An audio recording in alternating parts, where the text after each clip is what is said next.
I tried my best to give you a life of freedom, but I failed you. I hear you're planning to admit to a crime you didn't commit. If you do this, you will be saying that you murdered that man. You'll be saying you're a criminal. I thought you liked criminals. I never asked for your opinion. I want the bag, not the attention. They love to brag, and that's the difference. I just want to do my thing. I'm trying to be a good friend, a good mother, and a good lawyer. Clearly, I'm not being a good wife. I don't fit in, just to stand out. I just work hard, never hand out. How was your day? You seem stressed. That's why you left, right? Because of my stressful and dangerous job. It's just a trial separation, Jax. I didn't get married to sleep alone. Move on impulse, but it's planned out. Yeah, I came up. You a fan now? I am so sick of black women protecting black men who don't deserve it. Your husband's okay with friends coming over? He's not living here at the moment. I never asked for your opinion. I want the bag, not the attention. They love to brag, and that's the difference. I just wanna do my thing. Can I do my thing? Wanna do my thing. Can I do my thing? Can I do my thing? What's going on, brothers? What's happening, man? Jamal, where you at, man? You like on the porch somewhere? Jamal's in Tahiti. I'm in Atlanta, man. My mom, she got this a golf course out back behind her house, so like, That's I'm cool. moving around. Bro. That's amazing, brother. That's the best backdrop ever right there. Facts. All right. I gotta say, y'all brothers been working, man. Like each of y'all got over 50 IMDb credits, and besides McKinley, who's almost 20 years in the game as far as credits, you know, you guys all like 20, 25 years, and I just gotta congratulate y'all on working. And my question is gonna go to all of you on this one. Is like, what is it? What does the longevity take? Because I mean, people get their breaks and everything, but for you guys to have had all these roles and all these different opportunities, like, what does the longevity take? And I'll start with you, Sean. Longevity.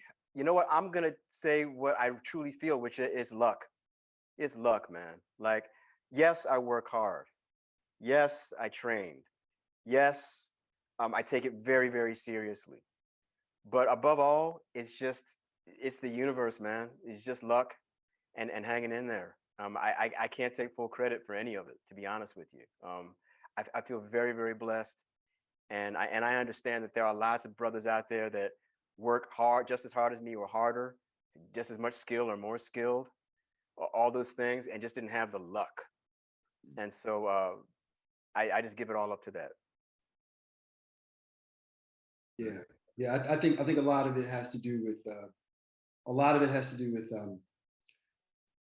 understanding that if the role doesn't fall to you, it wasn't yours. You have to adjust your life and understand that, because if you take that rejection personally, it will destroy you. You know, I remember when Save the Last Dance came out, I did not like the fact that Sean got it.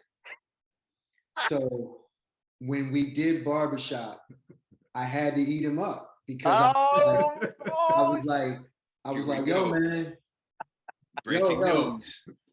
yo, Save the Last Dance it took place in Maryland, so that was my role. They gave it to Sean, you know. Hey. And so I was hot about that, you know, and that was early in my career. Yeah. So for me, it was like, you know, I got to get him back. I got him back on Barbershop, and it felt really good. You know what I mean? You did. Revenge was had. Yeah, it felt really good. You know what I mean? That shellfish conversation was everything. But that being said, no, you do have to understand that what is Sean's is Sean's, what is McKinley's is McKinley's, and you know what is mine is mine. And as long as you can kind of recognize that and understand that you're running your race, we don't need the next Denzel, we don't need the next Sam. We just need to be Michael, Sean, and McKinley. That's it.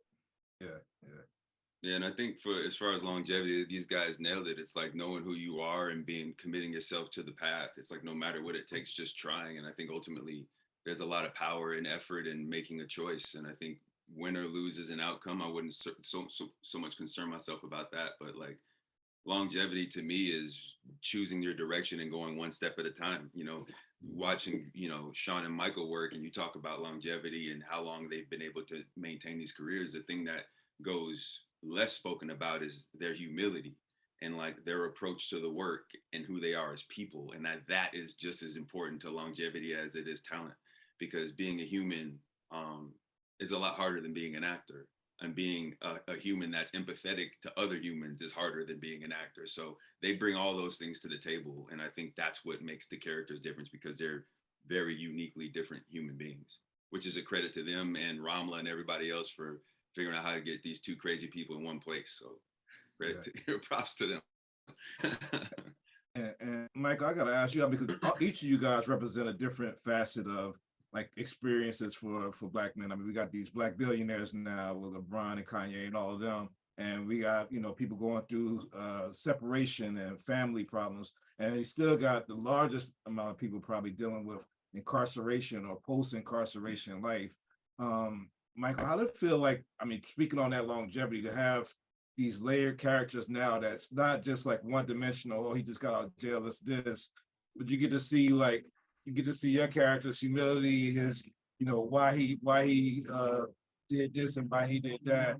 That's like layered now. How does it feel to be at that point to represent people that's getting out of jail, can't get the work they need, can't get into the love relationship they need because they feel insecure about their position? Like, how does it feel to represent? Yeah, I think for me, like the beautiful thing about this project was, again, that diaspora of Black men and the diaspora of Black women, to be honest with you. You know, yes, we have come a long way, whereby you wouldn't see all three of these guys in the same project 10 years ago, 20 years ago, maybe even 7 years ago. Right. Things have evolved. They're not perfect. They're not even, but they're better. And I think that's very important. Now, in terms of like representing, you know, the brother who, you know, was wrongly, you know, accused and incarcerated, I think it's imperative that we don't, you know, always look at somebody as being defined by their mistakes, right? Like, we have to have grace, we have to have understanding. For everything that looks a certain way, there's probably a reason why it happened. And we never want to look at the reason, because it's easier to just judge it. It's easier to just kind of separate yourself, give it to Heisman and just be like, that's not me. But what a project like this does is it gives us the opportunity to explore the depths of who is determined illegitimate or disenfranchised and who is determined as elite, right?